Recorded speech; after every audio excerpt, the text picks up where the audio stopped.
Bonjour mes bien-aimés, que l'amour de notre Seigneur Jésus-Christ abonde dans nos vies en ce jour, que la paix du Seigneur qui surpasse toute intelligence de l'homme puisse garder nos cœurs, nos pensées en Christ Jésus, lui qui ne change pas, lui qui nous a aimés avant la fondation du monde, lui qui avait préparé un plan de paix dans nos vies afin que nous puissions les vivre. Il est Dieu, il ne change pas. Il est Dieu, il est celui qui nous avait promis et dit, je m'en vais vous préparer des places. Et lorsque j'aurai terminé, j'y reviendrai pour vous prendre, afin que là où moi je suis, vous y soyez aussi.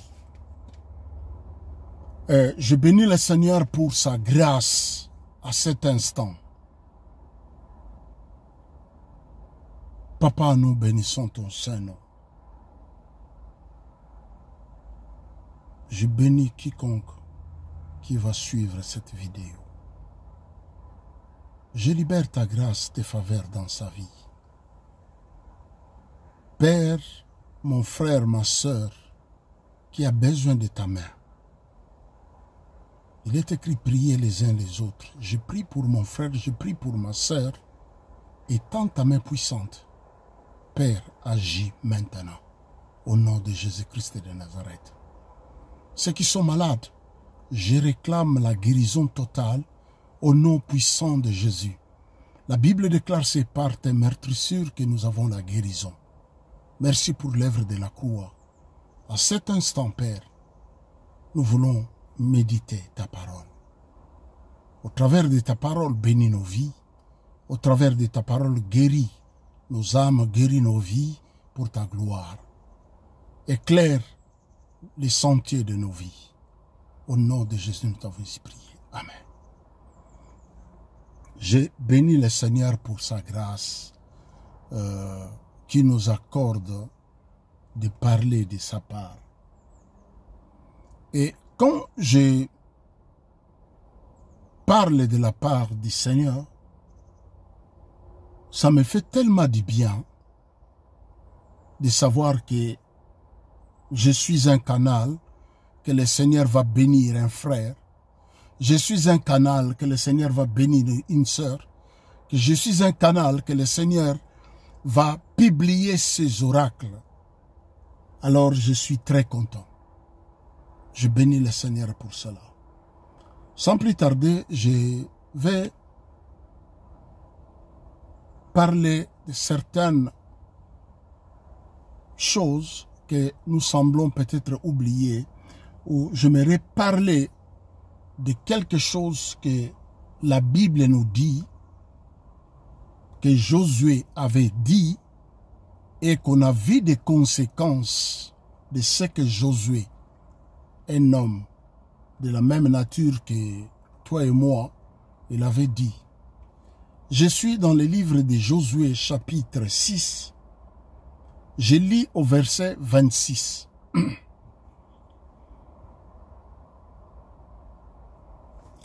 Je vais commencer à partir du verset 20. Je commence à partir du verset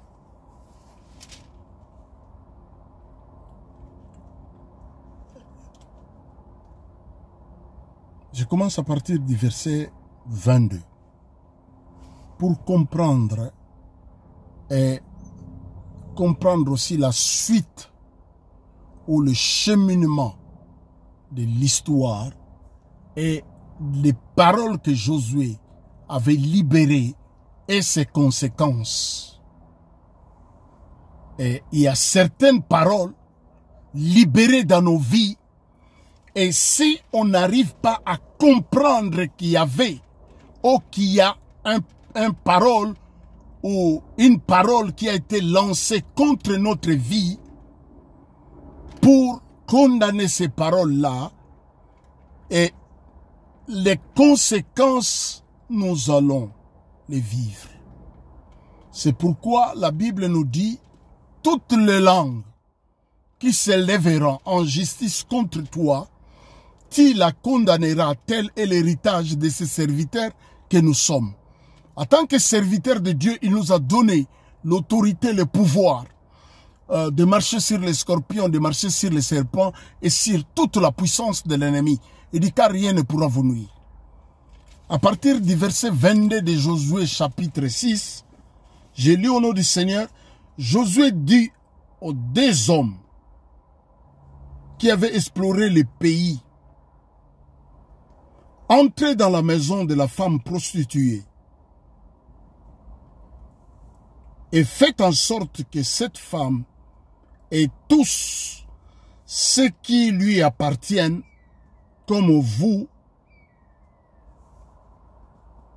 lui avez juré. Les jeunes gens, les espions entrèrent et firent sortir Rahab, son père, sa mère, ses frères et ceux qui lui appartenaient. Ils firent sortir tous les gens de sa famille et ils les déposèrent hors du camp d'Israël. Ils brûlèrent la ville et tout ce qui s'y trouvait. Seulement ils mirent dans le trésor de la maison de l'Éternel l'argent, l'or et tous les objets d'airain et de fer.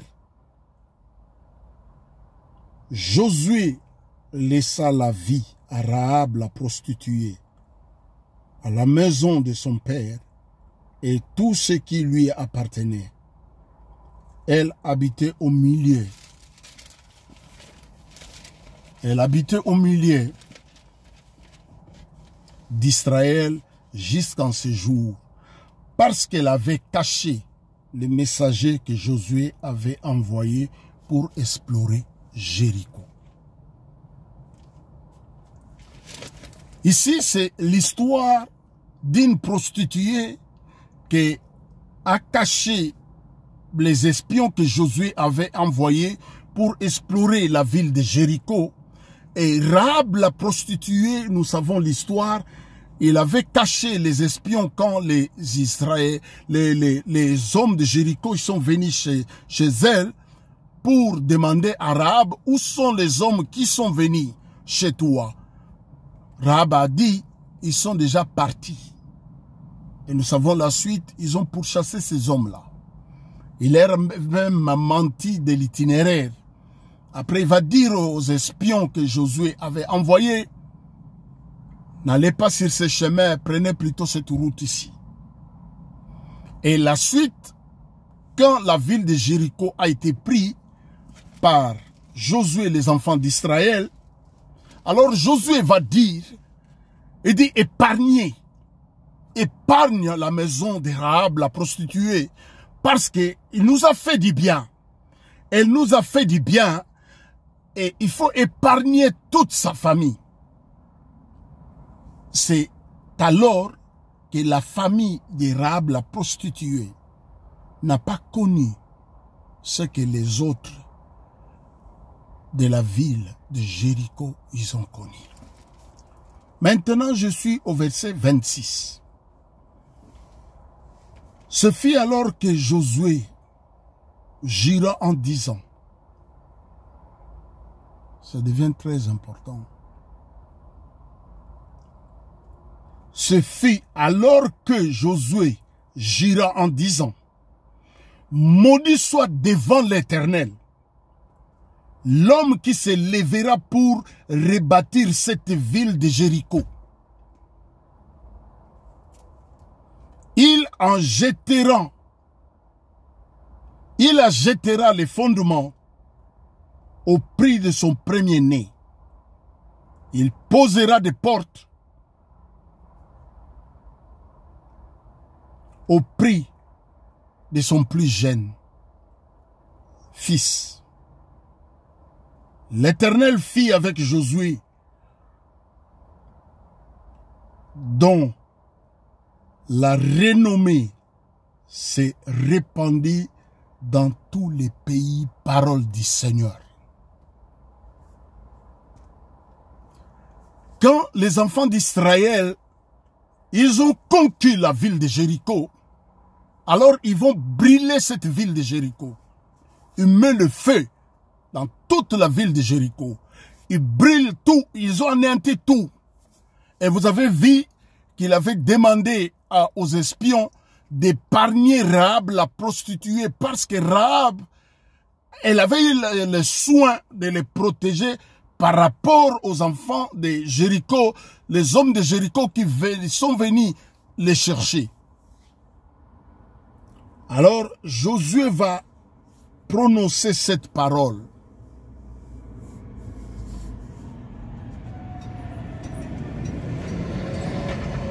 Josué va prononcer la parole, il dit: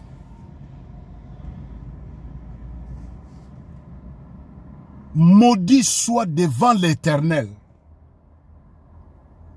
l'homme qui va chercher à rebâtir la ville de Jéricho. Quand il va chercher à poser des fondements, il posera les fondements de la ville de Jéricho au prix de son premier-né. Cela veut dire quoi? Si toi tu décides de bâtir la ville pendant que la ville est sous la malédiction prononcée par Josué, le général, si tu oses poser les fondements, tu vas payer le prix de ton premier fils. Donc, cela veut dire, quand tu poses les fondements, ton premier enfant meurt.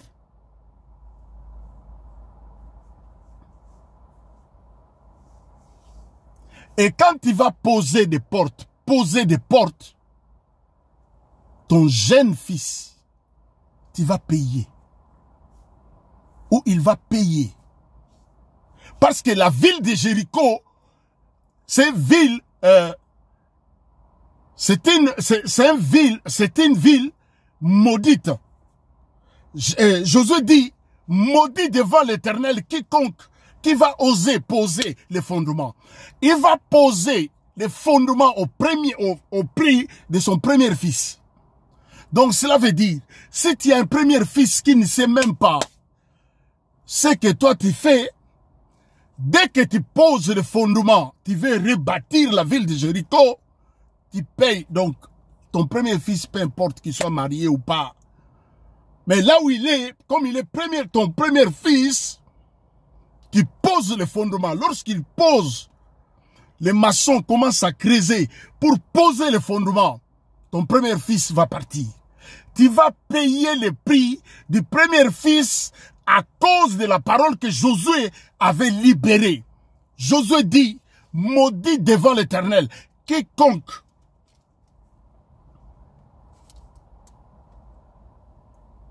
l'homme qui se lèvera pour rebâtir cette ville de Jéricho. Josué libère la parole et la parole plane sur la ville de Jéricho. La parole plane sur la ville de Jéricho. Pourquoi?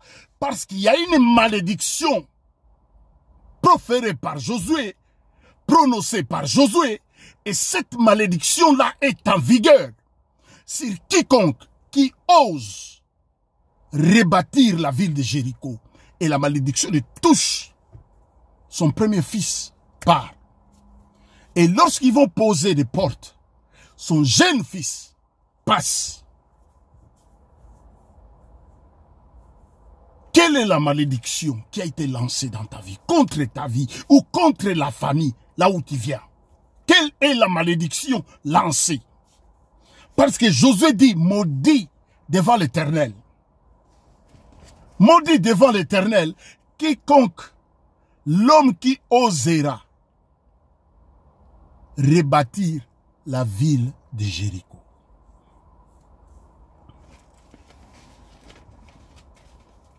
Maudit est quiconque. Maudit est l'homme qui va chercher à rebâtir la ville de Jéricho. Maudit l'homme qui va chercher à rebâtir la ville de Jéricho. Maudit l'homme qui va chercher à rebâtir la ville de Jéricho. Maudit l'homme. Maudit l'homme qui va chercher à rebâtir la ville de Jéricho. Maudit l'homme qui va chercher à rebâtir la ville de Jéricho.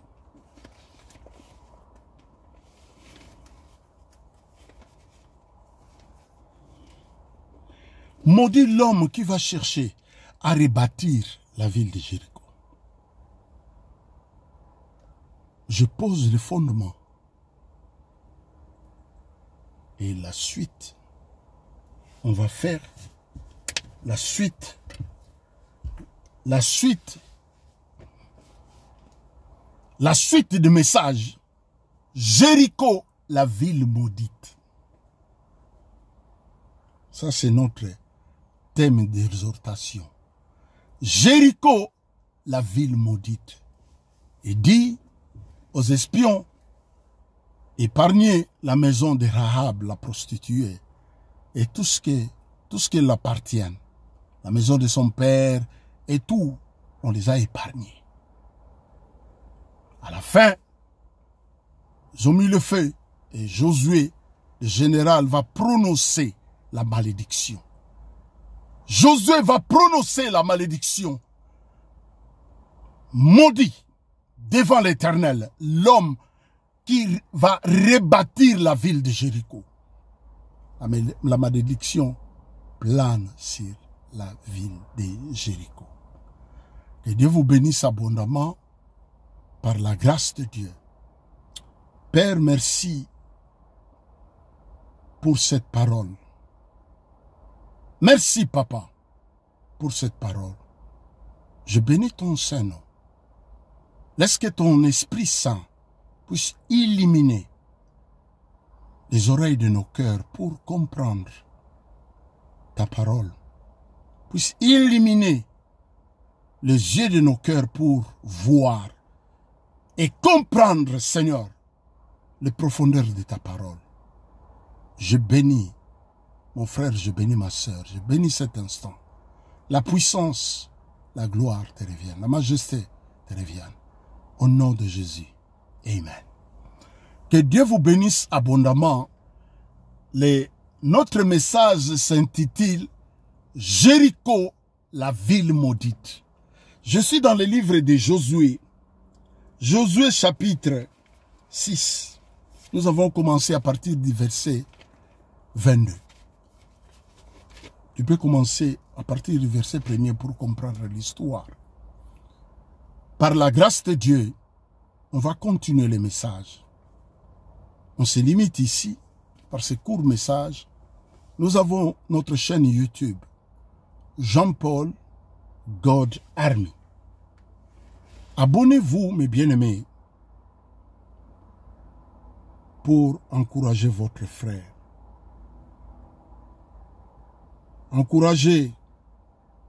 Encouragez-nous en s'abonnant massivement à notre chaîne YouTube. Notre chaîne YouTube, Jean-Paul God Army. Abonnez-vous massivement pour nous encourager. Pour nous encourager à continuer à publier les oracles du Seigneur. Voilà notre chaîne YouTube, Jean-Paul God Army, armée de l'Éternel, et activez la cloche de notification pour recevoir de plus amples des messages comme ça. Des messages comme ça qui va fortifier votre foi. Et je vais vous rassurer de quelque chose. Le 23 septembre, il n'y aura pas l'enlèvement. Ça, c'est pure manœuvre de l'ennemi pour dérouter les enfants de Dieu. Si on vous dit qu'il est là, ne le croyez pas. Il n'y aura pas de date. Il reviendra comme un voleur. Comme les 10 vierges, 5 étaient sages, 5 autres folles. Il faut vous préparer à garder la parole à masser la parole, à méditer la parole, vous allez comprendre quelle est la volonté de Dieu. La Bible dit, il faut qu'il y ait avant le retour, la réintégration d'Israël. Ils vont tourner les regards vers celui à qui ils ont percé. Ils vont pleurer. La Bible dit amèrement, comme on pleure la mort du premier fils. Ils vont retourner les regards vers celui qu'ils ont percé. Je bénis le Seigneur parce que aujourd'hui, dans leur calendrier, aujourd'hui, ils sont dans l'an 5600 et quelques. Donc l'année 5076, cette année qui commence à partir de 23, qui commence les Rosh Hashanah, la nouvelle année juive. Le Seigneur ne vient pas au moment où les hommes l'attendent. Comme on a mis déjà, il y a déjà des vidéos qu'on a fait pour avertir les enfants de Dieu. Que Dieu vous bénisse abondamment. Partagez la vidéo, que la grâce de Dieu abonde dans nos vies. Et demeurer, rester ferme, inébranlable dans notre foi. Celui qui persévérera jusqu'à la fin sera sauvé. Le souhait, c'est de persévérer jusqu'à la fin. Gardez la foi. Que Dieu vous bénisse abondamment.